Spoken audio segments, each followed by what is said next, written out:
Hey, welcome to Taylor's Trick Taking Table. I'm Taylor and we're back on the OG set, huh? Look at this, huh? Got Claude in the background. This is classic. This is some classic stuff. We got the classic keyboard cat. Ooh, Corella DeVille. Anywho, I'm back in Portland for a little bit, trying to catch the shipment of Zoo and More. But it's stuck on sea, so we'll see if it arrives. Anyway, we're here to celebrate being back with finally announcing all the winners of all the giveaways. We have 3 giveaways that we have been accruing on the channel. So we had a giveaway at 4,055 subscribers where we were giving away 5 Grail games that folks had, and whoa, it was wild. This was the hardest to kind of sort through and find, and there were a lot of requests for certain games that I'll talk about at the end, which were very interesting. I think there are a lot of specific Grail games that folks have. And then also we had a giveaway for the Living on Allotments Brown Castle deck, and then finally a giveaway for Popular, the game that plays 5 to 8 players. And so we are going to cover that, but first I do want to talk about the games we're covering today. They're both 2-player trick-taking games, and the first one I left in New York, my goodness, but it's Slasher. It's by Kei Takahashi, and it's a 2-player cooperative game. And the premise is there is a slasher kind of villain chasing you. This is, maybe leading us into Halloween season. And you are running to different campsites, and you're trying to satisfy certain requirements to search through the deck of things that help you escape. So like a car key and a med pack or something. But this is just this random deck of cards that you're trying to dig through, and that is kind of the hook to that one. And the other game that we are covering is another 2-player trick-taking game, but it is trick-taking mixed with abstract. And it's called Imwah, and it's by none other than Patrick Engro, who co-designed with Kyle, the Bug Council of Backyardia game that we absolutely love on the channel.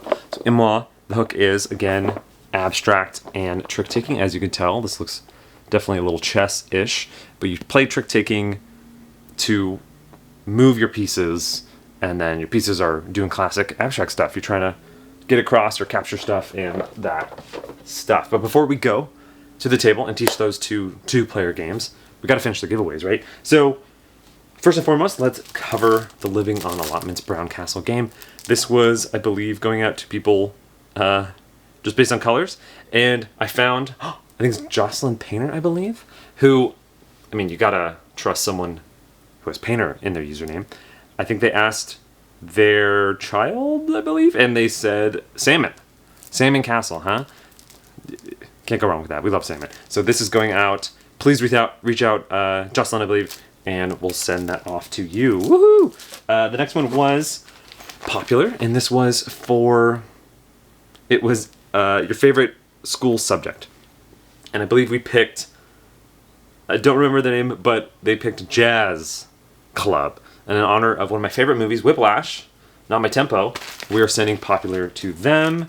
Also, I'm talking directly to them. If you haven't played this game, Stereo Mind, especially the classical edition, you got it. It's absolutely amazing. If you are a music lover, or if you're just party game lover, definitely check out Stereo Mind. It's a wonderful one, and especially classic. It's so good. But that was also directly to the person that is winning.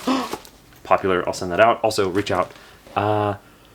There's email, BGG, I have kind of many ways to reach out, but yes, and I'll send you the games. So the last ones, the Grail games. So the winners, I don't quite remember the names, just because there's 5 of them, but it is Hund to this person.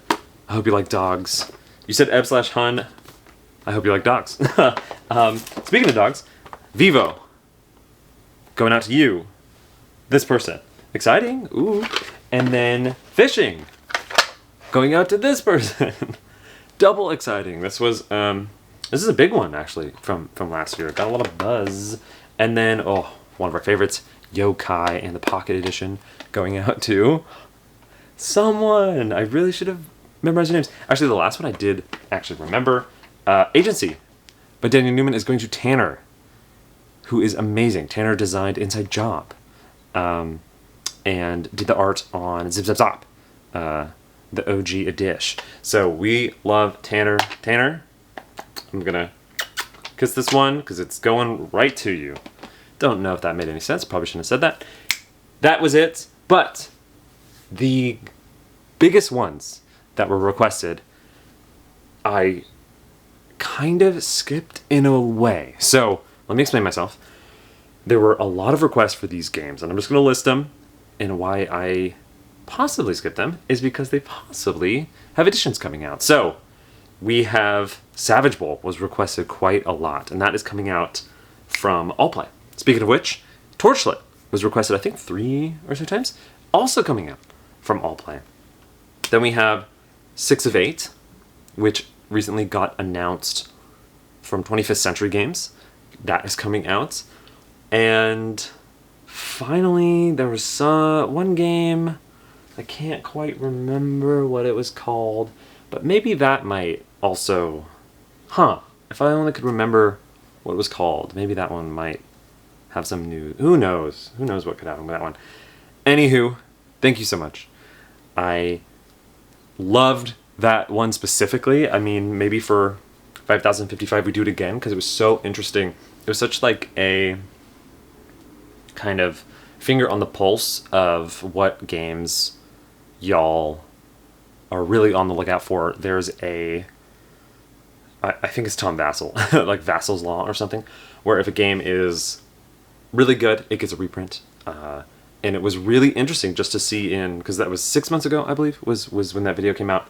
In that 6 months, what games have been announced that were really highly requested, like 6 of 8 and Savage Bowl and such. And hopefully, every single game on that list that was requested does get more readily available for y'all. I think the hardest one to fulfill, and the one I saw the most, was I think Scharfschaden. So, publishers, if you're out there, try Scharfschaden. Or maybe it has an edition coming, not quite sure. But I saw some other smaller ones. Not too many people asked for Cockapoo, but that's coming out as well. Trying to remember some other ones. But again, fingers crossed for all those new editions to reach all of y'all that were asking. And so sorry if you missed it, but yeah, 555. I'd love to do it again. It was so much fun. Thank you so much for everyone who commented, and from me and Claude in person, we will see y'all on the next giveaway. All right, let's go to the table and I'll teach Imwah and Slasher. The deck in the Slasher is 1 to 5 and 4 suits. Here we have a game of the Slasher set up for the only 2 players. So each player is going to get a health bar and also a kind of health tracker on the side here. It's going to identify the 2 survivors. You are going to line them up so the kind of beating heart thing is lined up to the full health. And you can change that depending on the difficulty of the game you want. It's also a player aid of what escape items you need to win the game. And also at the bottom here, it tells you if you're dead, if you run out of life. Next, you're going to set up these slash marker things here. There's 4 of them, put them in a pile. Then you are going to take the area cards, you're going to shuffle them, remove 3 of them out of the game, and then you're going to have the rest set off to the side. And then you're going to take the 5 junk cards, which all look the same. You're going to put them to the side. You're going to take all the other items, including the killer, and you're going to shuffle them up and put them into a deck right next to the junk. And then to set up for the round, you're going to shuffle the 20 card deck. You're going to do 8 to each player, and there's going to be 4 set aside. And you're going to flip one of them to be trump for the current round. And now we've set up round 1. Each round is broken up into trick-taking phase and then item acquisition phase. In the trick-taking phase, the start player is going to lead into the trick. It starts with the player who had the most recent scary experience. Let's say it's the knife over here. It is a must-follow game. So let's say the knife player played this white card coming down to survivor 1, which is the key. They have to play white, and so maybe they play the 3. Highest of the lead suit would win unless there's trump, and that's highest trump. The lead suit was trump in this case, so they would just win that trick. And then let's say they lead into the yellow or the next trick. If they don't have a card of that suit, they can play whatever they want. And then again, yep, high is a lead suit. So the key would then win this trick. You're going to go back and forth doing that 8 times, but each area, as you can see, that you're set up at has a special rule. So like right now, we are in the cabins, and the cabin says the sum of the ranks in the trick can't be 8 or higher. So going back to that example here, that was fine because that was 5. This was also fine because that was 6. But in this case, where maybe they played a 5, and coming to this player here, they played this 3 or this 4, that would actually bust. And if you ever mess up an area's kind of rule, each player, you're going to take this and put it in the center here, and each player can, or as you can see, there's only 4. Each round can only have that happen at most 1 time. So if you do it once, you just kind of mess up that round. You keep playing out the tricks because you're going to evaluate it, but you have gotten cut. And so that can happen on, the final trick, the first trick, whatever. But if it happens at least once, you draw one of these and put it in between the players. So let's fast forward to the end of the round where players have then collected all of the 8 tricks. So now players are going to look at the cards that they captured during the trick and split it up into each suit. So for example, maybe the knife collected 2 white, 3 red, and 3 green. Once it is now separated, all the cards do different stuff. So the red cards are attacking the player, and it shows on the bottom here of each red card how many green cards it needs to kind of heal or block that attack. So down here, this player got the 5 and the 3. That needs 1, 2, 3, 4, 5 green cards. They only have 2, so they're going to block this attack with those. The cool thing is about the white cards, which I can explain now, is depending on your health, the white cards mean different stuff. So if you're at full health up here, all the white cards turn into green cards. If you have lost at least 1 health and are in this area here, they turn into yellow cards. And if you're down here, they turn into more red cards. So let's just look at the example here where they are white cards. Let's say it looked like this. This player can now use these 3 white cards to heal this red card. So now this player has like fully healed themselves. Coming up to this player, they need 1, 2, 3, 4. They have 1, 2, 3, 4. So now that is the healing. I'll show some more examples of healing, but that is essentially the healing. And now next, or I guess the last thing to do is the yellow cards. So the yellow cards kind of show you what it has on here is the more of them that you have, the more you get to look through the deck to try to find useful items or escape items. So now coming to item searches, again, this starts with the player who took the most tricks or who took the last trick if it's tied. So coming up here, maybe let's say this player did. They don't have any yellow. And if you don't have any yellow, you're just going to draw the top card of the deck and keep it. The small exception is we are actually in the cabins. And the special thing about the cabins is you always get to +1 to your draw of items. So this player up here gets to draw 2, and you always draw the full amount unless the killer comes up, and I'll explain that. But so they got a backpack and a lucky charm. Let's say they keep the backpack. This one lets you, next time you draw multiple, you can keep them, but then you would discard the backpack. That's what the discard is. And the ones you don't take, like this lucky charm, just go into the discard for later. So coming to this player here, they draw 2 in a normal game. So let's say they do that, and then it is optional to draw again. The cabins, you don't have to use the cabins. Let's say they really want to take one of these escape items anyway, so maybe they're just not going to do that. They're going to keep the map, and they're just going to discard the bat for now. There's no limit to the number of items a player can have, but you can't exchange items between each other unless like a special effect of an area lets you do that. So that's essentially 1 round. We do have to handle this, but players will be playing 4 total rounds in the game. So how players win is, again, at the end of those 4 rounds, if they've collected 4 of those 5 escape items. If they haven't, they lost. Another failure condition is if either player's health reaches 0 or you take 3 of these penalty cards from the round. But so to set up the new round, players will, keep their items. You'll collect these cards. You're going to take these and reshuffle and deal. There'll be a new trump. So the last thing to explain is maybe some of these cards, some of the items, and then also if the killer comes up. Let's say here we are in a later round, and the key player down here did get hurt. So all of the white cards for them are actually yellow, whereas the player up here, the knife player, has not been hurt. So all the whites for them are green. The new condition is that players both have even number of tricks. So there's 8 total. So it can be like 8 and 0 or 2 and 6 or 4 and 4. And so coming to this player here, they are looking at all their yellow, and this is after maybe they, healed up or whatever it may be. So they got 1, but then since these are yellow, they got 2, 3, 4, 5. The 10 site says it's -1, so they are actually at 4. So they're going to draw 4 cards. Now drawing them one at a time, the curse object makes you draw more. And so as they're going, out came the killer. So how the killer works is you stop drawing immediately, even if you haven't fully drawn. And the player who drew the killer can't acquire any round items this round. And then you will immediately take 1 damage. Boop.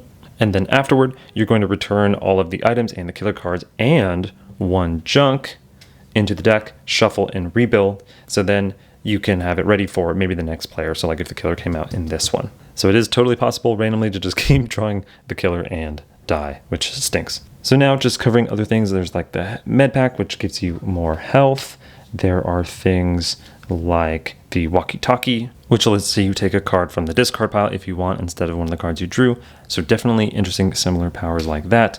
Coming now to different areas like the fire pit or maybe the woodland. The restriction here is you can't win with a 4. And the restriction here is white and red suits cannot be played into the same trick. So that's a bit on how to play the slasher. I'm not 100% sure. The rules translation was a little bit rough, but I think that is a good idea of how to play. The deck, or should I say decks in Imwah, are actually identical because there is a black player deck and a white player deck, as you can see on the backs. And each deck has the same exact makeup, like I said, except the font is different. Like the black one has the inner part black, whereas it's white on the white. But each deck is the same, and it's 3 suits, 1 through 3.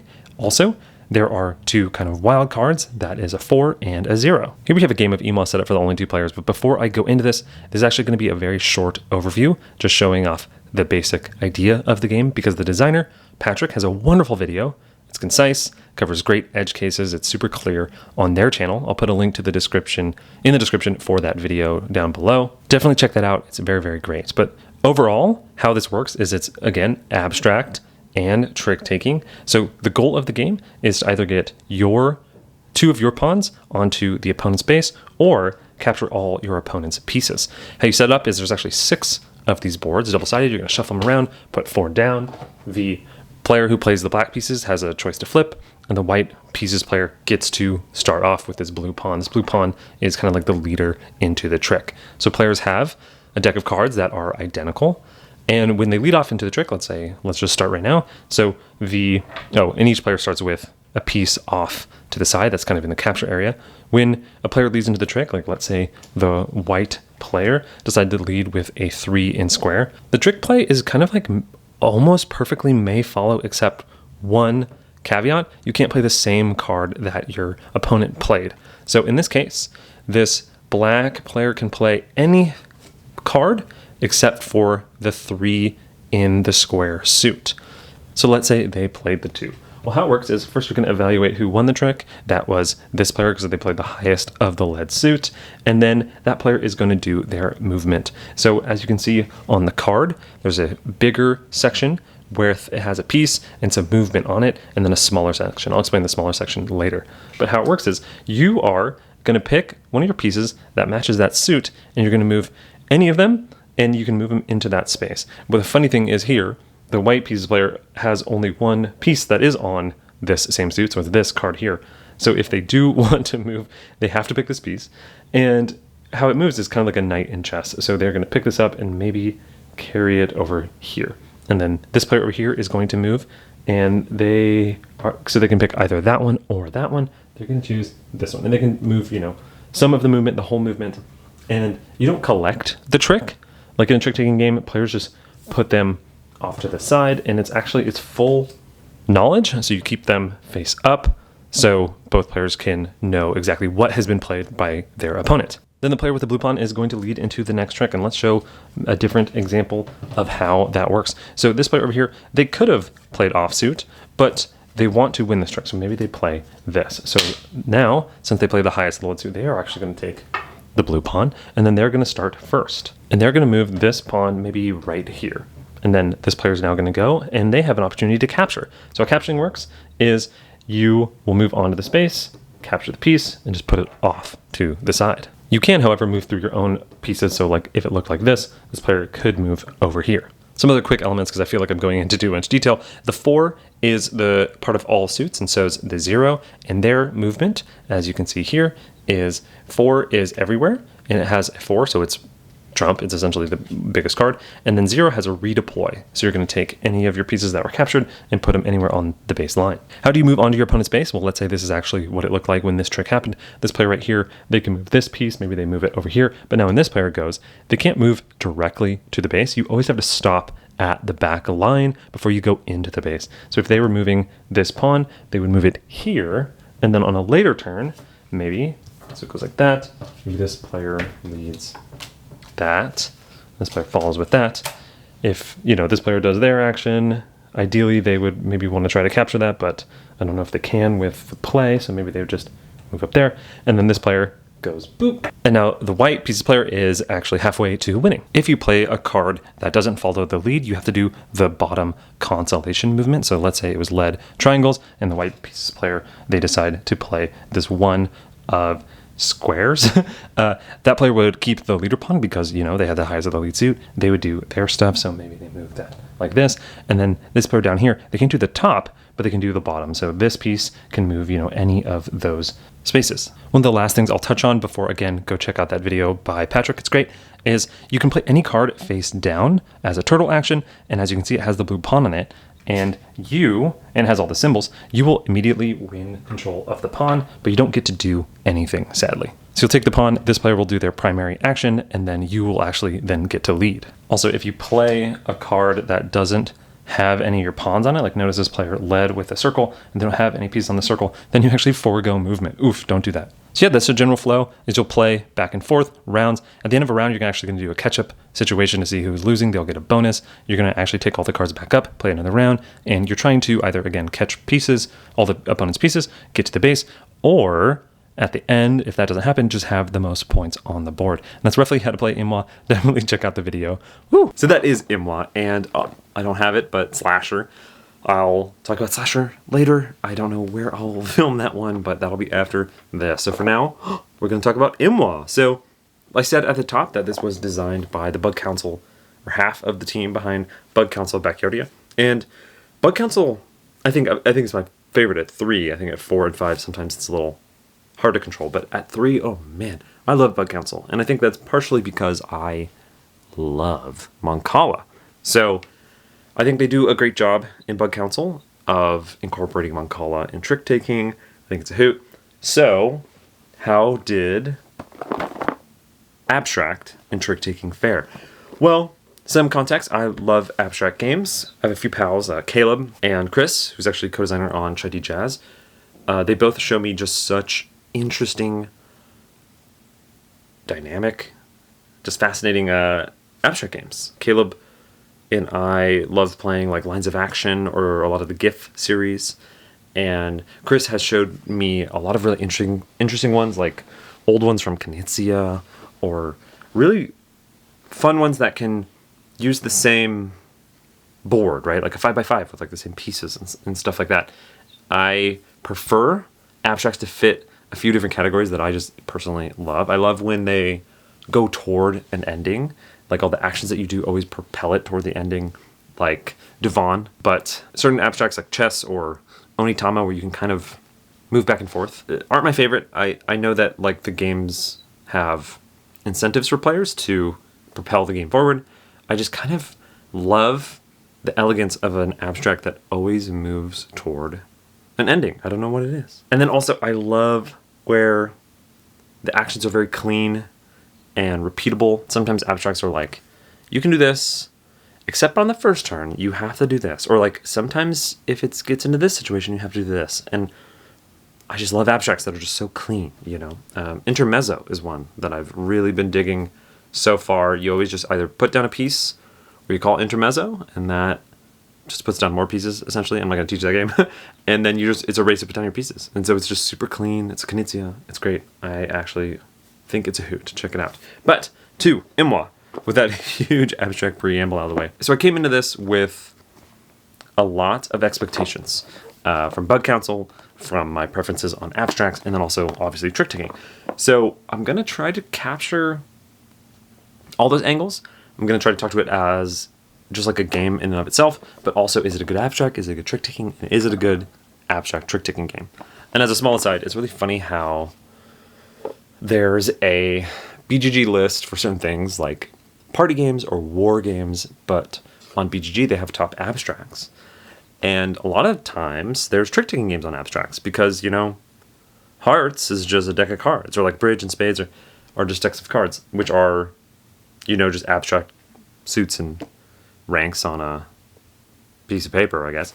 So it's interesting that like trick-taking games are on that abstract list, when in my mind, a lot of times abstracts to me are just like small tokens on a bunch of squares, So there's like a funny idea of like cultural abstracts and then like literally abstracts. And so trick-taking abstract is like a funny, not like what's the right word? Not like an oxymoron, but like a funny combination of two things that are kind of already abstracted. Whoa, man, what a preamble to talk about this game. So, Imwah, yeah, really interesting. First and foremost, the production is wildly good. The pawns are like super nice and chunky, and the tiles are great, and the graphic design is, I think, initially maybe a lot. Like, you see this board with all these spaces and colors and shapes and stuff, and then these cards have like a lot of information on them, actually. But once you know what they're for and the meaning behind them, it does work. There's something to... So Chris Berm, the designer of a lot of the GIF games, is a fascinating person. I love to read about him. But they do abstract art in addition to abstract games. And they talk about how sometimes it's really cool to look at an abstract game, and if you don't know the rules, it definitely does look like art. And in fact, Chris has like art pieces that aren't games, but it looks like it could be a game in the middle of it. But sometimes it's like just something's off, or it's like very artistic and like you can't quite tell what's going on. This feels very like a game. So there's something to it that like you could tell this is a game more than like an abstract. Like Shobu, right? That game has like a rope and like some strings and some boards. Like, yeah, that could just be stuff thrown around, right? Or like Quackle or something. That game that looks like stones just stacked. This is like definitely a game. And I would say as an abstract game, there's a good amount of like rules and points and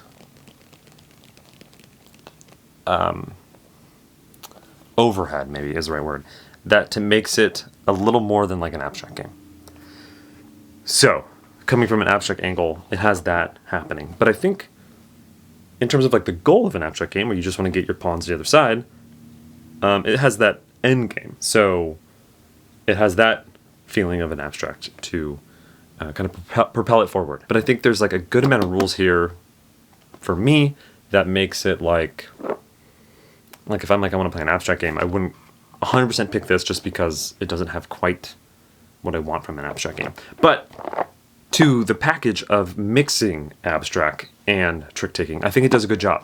So back to like Bug Council Backyardia, if I was just playing that Mancala system of that Trump, kind of the suit strength, I wouldn't think that was like the best Mancala game of all time. But I do think as a Mancala mechanic inside of that game, I think it works great. So similarly, yeah, having this end goal and kind of the language of abstracts in this game fits. I think it's cool. There's a game called, oh man, I'm blanking on it. I think it starts with a K. I'll put it up here.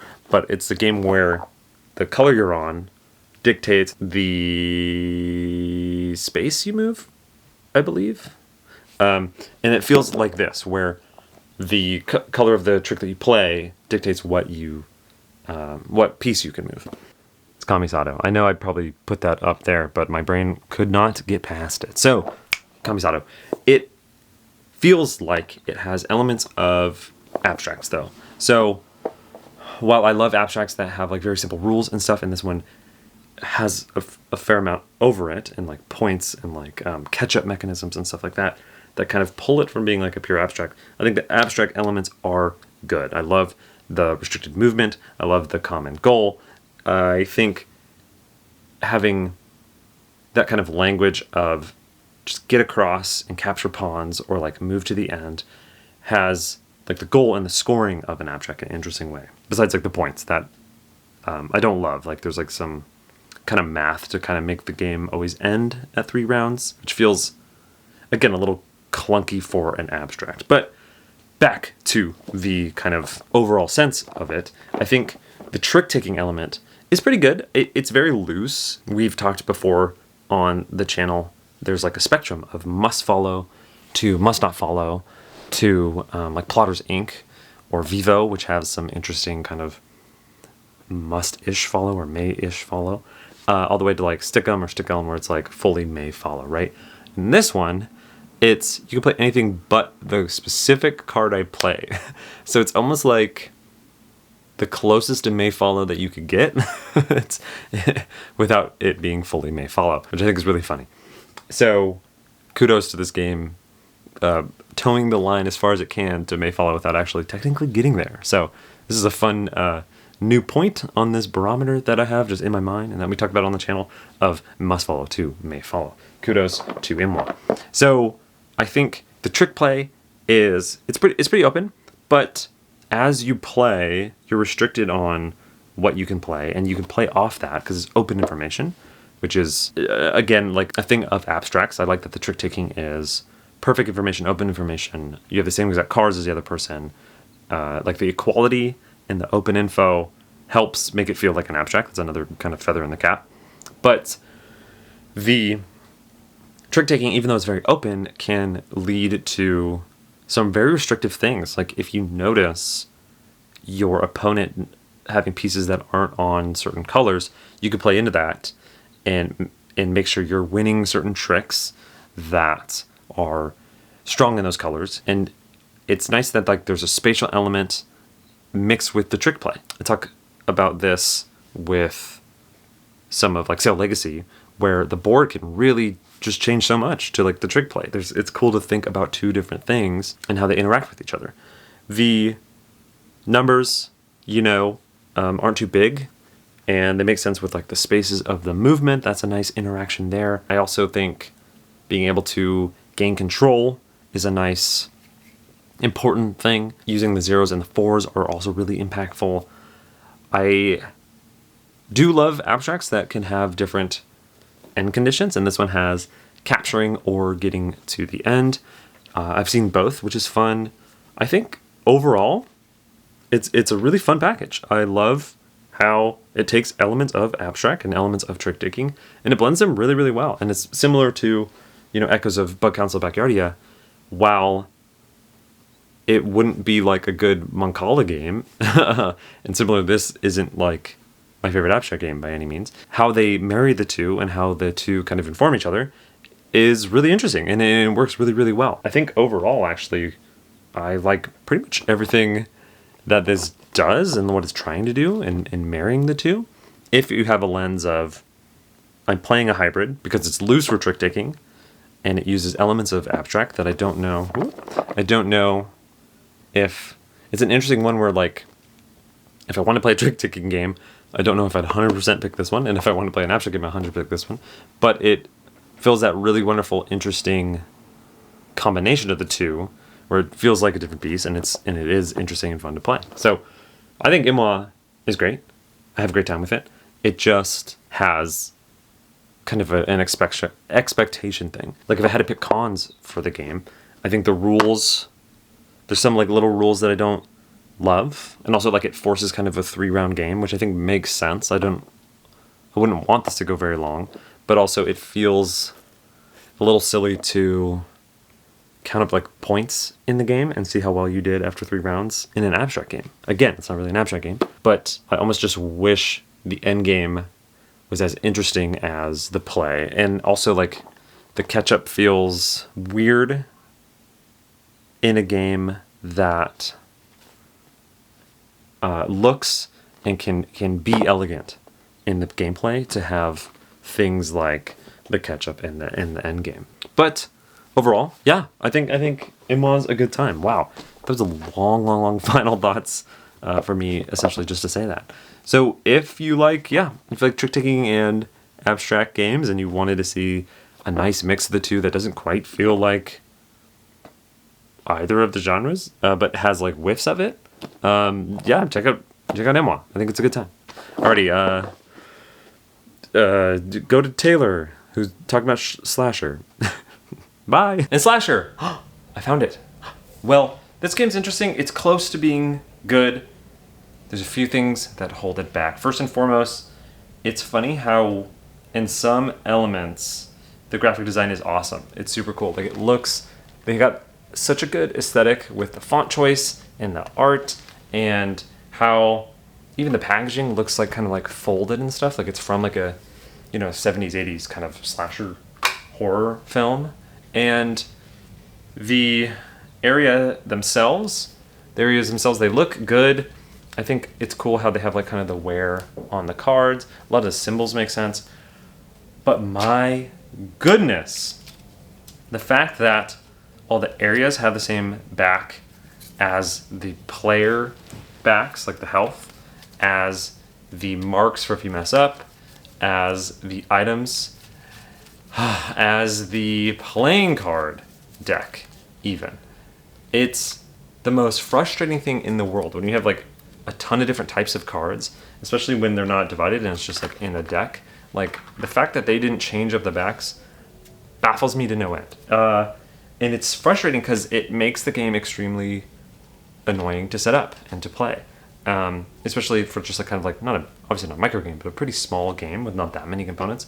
To have it be a really big pain to set up is really annoying. Also, to have only 2 sides indexed when there's like not even art on the card is wild to me. And not have suits on the cards either. My gosh. Anyway, horrible how some of this production is. But of course, indie design, it's just so tough because like they obviously put care and love into some of it. Like I think there's something to me that's almost more forgivable where if you are like 50% across the board, then it's fine. Then if you're 100% for half of it and like 20% for the other half, I'm like, what happened there? Anyway, my gosh, rant aside. But it is true. It does make the game harder to play and more annoying to play. So I think it's valid. Getting to playing it, I think there's some interesting ideas in the back and forth element of it. They do really cool requirements for 2 players, like even tricks or odd tricks or 8 and 0, or like no sum over 8. There's some really cool requirements there. It's kind of funny that you can mess up like half of them, and so it does give you room to wiggle. If you think one of them is just going to be really, really hard, you're just like, whatever, we'll just take the hit. The gameplay of searching for stuff in a deck to escape is fun. It feels thematic. I think the only tough part is some of the there's like the randomness of the cards and the randomness of what's cut and flipped up, which is fine. That's like trick taking. But add to that with some of the constraints, you could just fail a constraint on the deal, which is a little bit tough. And that's like, okay, fine, we can fail 2 of them and still be okay. But then you get to the part where the deck of things can randomly just have the killer in it at the top. So it's not like Pandemic where it's all the bad cards are seated cleverly throughout the deck. The killer can kind of just be anywhere. And I've played games where the killer just comes up and comes up and comes up. And it is maybe funny that could happen in a movie where they all just die immediately. Maybe that's just what that movie was in that game of it. But it is a little annoying, though, to have the main crux of the game, like finding stuff, just be completely random. So that is Slasher. Some really cool ideas. I wish maybe when you got a lot of yellows, you could like choose when to stop. You don't have to draw the full, to maybe have a heightened push your luck with the killer mechanic. And also I wish the killer mechanic was a little bit more interesting, maybe multiple killer cards that are seated in a clever way, kind of like Pandemic. Because as it is, it's just like a little too random. Also, when you start messing up, you just like start messing up. So like the first rung is like white cards are green, which is good for life, but then once you get to the next rung and they're good for searching, it's a little tough because you just get hurt more and more and more because there's less green cards, right? And then once you get to the bottom where they're all red, you're like, oh my gosh, like you pretty much just die really quickly. So in the end, just a little too much random on random, but some cool ideas here and really fun, interesting themes. So that is Slasher and Imwah. Thanks so much for checking it out. 2 players. And I'll catch y'all on the next video. Bye.